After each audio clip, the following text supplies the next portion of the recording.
소합니다. 함께 모여 예배 드리지는 못해도 우리 당찬교회에 소속된 여러분 모두를 응원하며 축복합니다. 만약 우리 친구들 중에 누군가가 저에게 기도가 무엇이냐고 묻는다면 저는 잠깐의 망설임과 고민 후에 이렇게 대답할 것입니다. 기도는 하나님의 뜻을 찾아가는 여정이라고요. 기도는 우리를 향하신 하나님의 뜻과 계획이 무엇인지를 묻는 것이고, 기도는 하나님의 뜻과 계획을 알아가는 것이며, 기도는 하나님의 뜻과 계획에 순종하는 것입니다. 그렇기에 기도는 결코 우리의 소원 성취를 위해 고행하는, 매달리지 않는 것이고, 그렇기에 기도는 우리의 소원 성취를 위해 떼쓰지 않는 것이며, 그렇기에 기도는 자기 자신의 소원 성취가 아니라 하나님의 뜻과 계획을 이루는 것입니다. 지난 시간에도 공부했던 전능하신 하나님, 이 세상을 만드신 하나님은 그 일을 위해 여러분과 저를 부르셨고 함께하고 있습니다.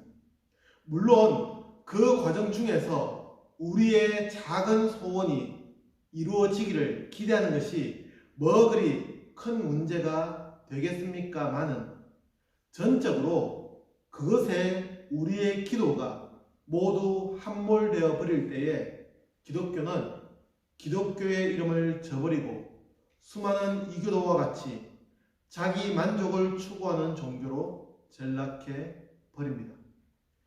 서론이 길었습니다. 계속되는 코로나19 사태로 모이는 것이 조심스럽고, 더구나 밀폐된 한 공간에 모이는 것, 즉 교회에 모여서 예배드리는 것은 더더욱 조심해야 한다고 강조되는 시기입니다. 그래서 교회에서 진행되는 다양한 기도에도 미루어지고 잘 모이지 못하고 있습니다. 올해에는 고난주간 특별 새벽 기도에도 진행하지 못했습니다. 그럼에도 기도의 중요성만큼은 잊지 않기를 기대합니다.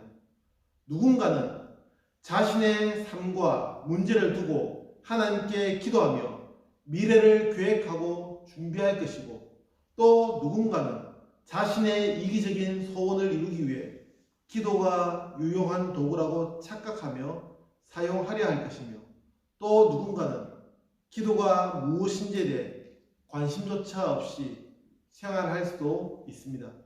그러나 이 세상의 미래가 누구에게 달려 있는지는 두고 볼 일입니다.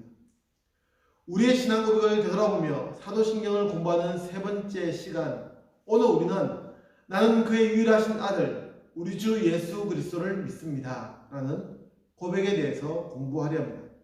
다 같이 일어서서 하나님의 말씀인 성경을 같이 읽겠습니다.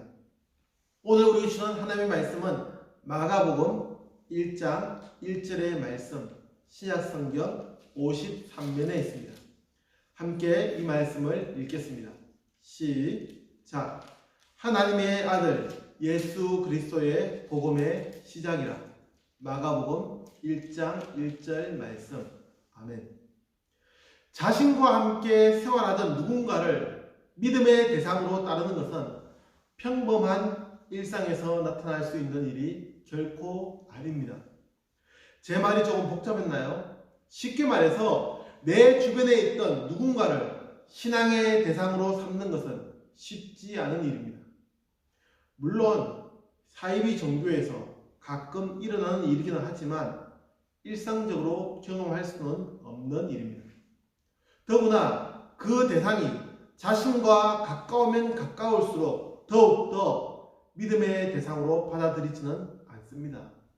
그러나 우리는 성경의 기록을 대할 때마다 예수님은 이런 일반적인 상황에서 벗어나 있음을 발견하게 됩니다.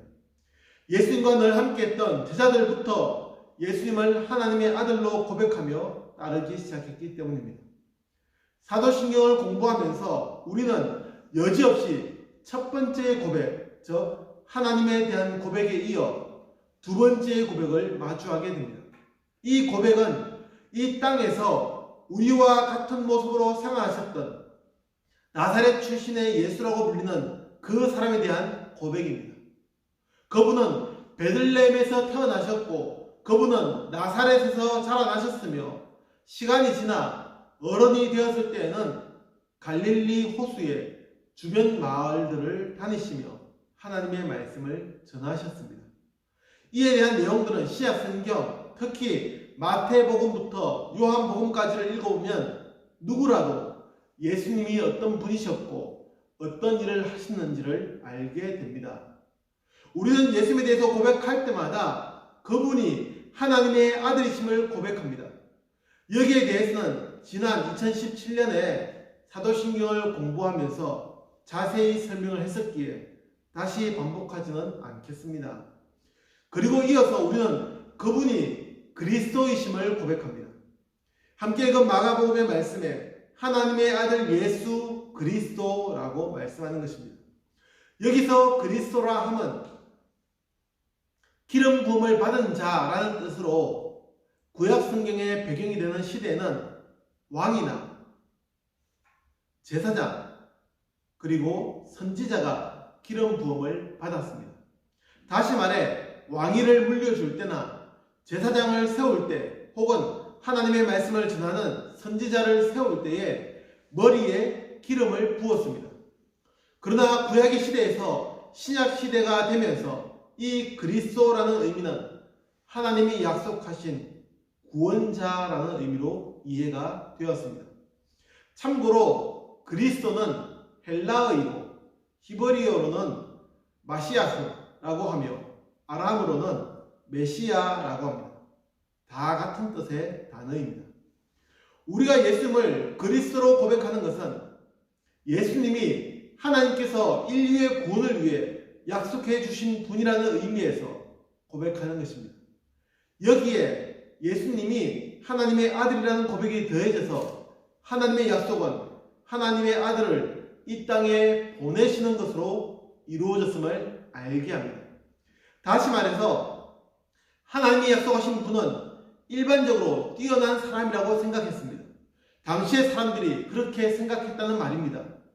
그래서 유대인들은 그리스도가 이스라엘을 로마의 지배로부터 해방시키시고 이 세상에서 가장 강력한 나라를 세울 왕이라고 혹은 지도자라고 생각했습니다.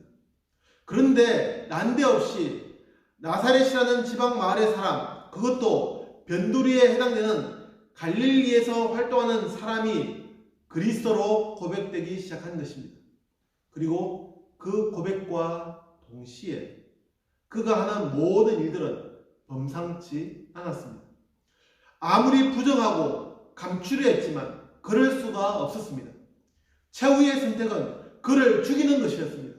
그를 죽이면 모든 것이 원상태로 돌아가리라 당시 유대인들의 지도자들은 생각했습니다.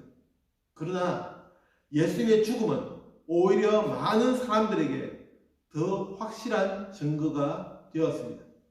그의 죽음에서 사람들은 하나님의 마음을 발견하였고 하나님의 뜻을 알게 된 것입니다. 우리는 짧은 고백 안에 예수님이 하나님의 아들인 것과 그분이 하나님께서 약속하신 그리스도이심을 고백합니다. 그리고 이 두 개의 고백은 함께 섞여서 하나님의 아들이 이 땅에 우리와 같은 모습으로 오셨고 우리를 구원해 주셨음을 알게 합니다. 그 예수님에 대한 자세한 내용들은 다음 주부터 몇 주간 더 공부하게 될 것입니다. 중요한 사실, 우리는 예수님이 하나님의 아들이며 우리의 구원자이심을 한 마음으로 고백합니다. 기도하겠습니다.